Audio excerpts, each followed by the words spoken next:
কংগ্ৰেছৰ ৰাজভৱন চলো আন্দোলনৰ কাৰ্যসূচীত অংশগ্ৰহণ কৰিবলৈ যাওঁতে এগৰাকী প্ৰতিবাদকাৰী মৃদুল ইছলামক পুলিচে নিৰ্মমভাৱে অত্যাচাৰ কৰি কন্দুৱা গেছ নিক্ষেপ কৰি হত্যা কৰে। এই ঘটনা অত্যন্ত ভয়াবহ ভয়ংকৰ ঘটনা। আমি এই হত্যাকাণ্ডক কঠোৰ ভাষাৰে আমি গৰিহণা দিছো আৰু স্পষ্টকে চৰকাৰক ক'ব খোজো যে চৰকাৰে বিজেপি চৰকাৰখনে তেওঁলোকৰ আমোলাত এক জংগল ৰাজ চলাইছে। এই চৰকাৰখন এখন হত্যাকাৰী চৰকাৰ আৰু তেওঁলোকে গণতান্ত্ৰিক আন্দোলনৰ কেতিয়াও ভাষা নুবুজে। গণতান্ত্ৰিক আন্দোলনৰ প্ৰতি তিলমানো তেওঁলোকৰ শ্ৰদ্ধা নাই। সেইকাৰণে নিৰস্ত্ৰ গণতান্ত্ৰিক প্ৰতিবাদকাৰীক এনেকৈ বৰ্বৰোচিতভাৱে আক্ৰমণ কৰি অত্যাচাৰ কৰি এগৰাকী আন্দোলনকাৰীক তেওঁলোকে হত্যা কৰিলে। এই চৰকাৰখন এখন হত্যাকাৰী চৰকাৰ আৰু মুখ্যমন্ত্ৰী হিমন্ত বিশ্ব শৰ্মাই এই হত্যাৰ নৈতিক দায়িত্ব তেওঁ ল'ব লাগিব, স্বীকাৰ কৰিব লাগিব। তাৎক্ষণিকভাৱে যিগৰাকী বিষয়া আছে এই বিষয়াগৰাকীৰ ওপৰত কঠোৰ শাস্তি ব্যৱস্থা গ্ৰহণ কৰিবৰ কাৰণে আমি দাবী উত্থাপন কৰিছো। তাৰ লগে লগে গণতন্ত্ৰৰ চতুৰ্থ স্তম্ভ সংবাদকৰ্মীসকলক সংবাদদাতাসকলৰ ওপৰতো বিভিন্ন ধৰণে অত্যাচাৰ কৰা হৈছে।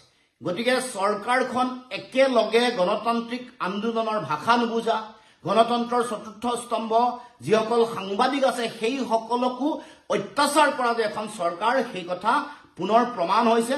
গতিকে মুখ্যমন্ত্ৰীক মই পুনৰ কৈছো যে এই হত্যাৰ নৈতিক দায়িত্ব মুখ্যমন্ত্ৰীয়ে স্বীকাৰ কৰিব লাগিব আৰু যিসকল তদন্তকাৰী যিসকল বিষয়াৰ এই নেতৃত্বত এই গোটেই আক্ৰমণ হ'ল সেইসকলৰ বিৰুদ্ধে তদন্ত কৰি কঠোৰৰ পৰা কঠোৰতম শাস্তি বিহিবৰ কাৰণেও আমি দাবী উত্থাপন কৰিছো।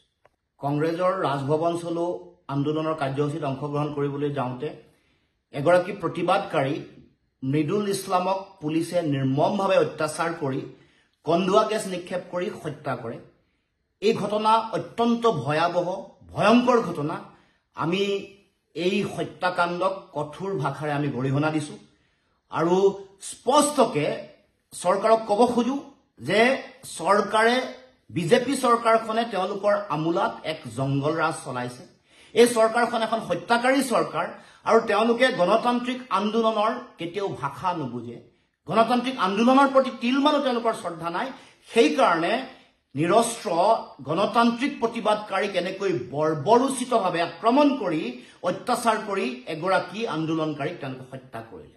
এই চৰকাৰখন এখন হত্যাকাৰী চৰকাৰ আৰু মুখ্যমন্ত্ৰী হিমন্ত বিশ্ব শৰ্মাই এই হত্যাৰ নৈতিক দায়িত্ব তেওঁ ল'ব লাগিব, স্বীকাৰ কৰিব লাগিব। তাৎক্ষণিকভাৱে যিগৰাকী বিষয়া আছে এই বিষয়াগৰাকীৰ ওপৰত কঠোৰ শাস্তি ব্যৱস্থা গ্ৰহণ কৰিবৰ কাৰণে আমি দাবী উত্থাপন কৰিছো। তাৰ লগে লগে গণতন্ত্ৰৰ চতুৰ্থ স্তম্ভ সংবাদকৰ্মীসকলক সংবাদদাতাসকলৰ ওপৰতো বিভিন্ন ধৰণে অত্যাচাৰ কৰা হৈছে।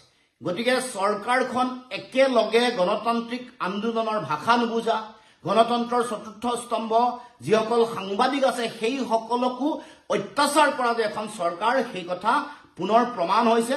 গতিকে মুখ্যমন্ত্ৰীক মই পুনৰ কৈছো যে এই হত্যাৰ নৈতিক দায়িত্ব মুখ্যমন্ত্ৰীয়ে স্বীকাৰ কৰিব লাগিব আৰু যিসকল তদন্তকাৰী যিসকল বিষয়াৰ এই নেতৃত্বত এই গোটেই আক্ৰমণ হ'ল সেইসকলৰ বিৰুদ্ধে তদন্ত কৰি কঠোৰৰ পৰা কঠোৰতম শাস্তি বিহিবৰ কাৰণেও আমি দাবী উত্থাপন কৰিছো।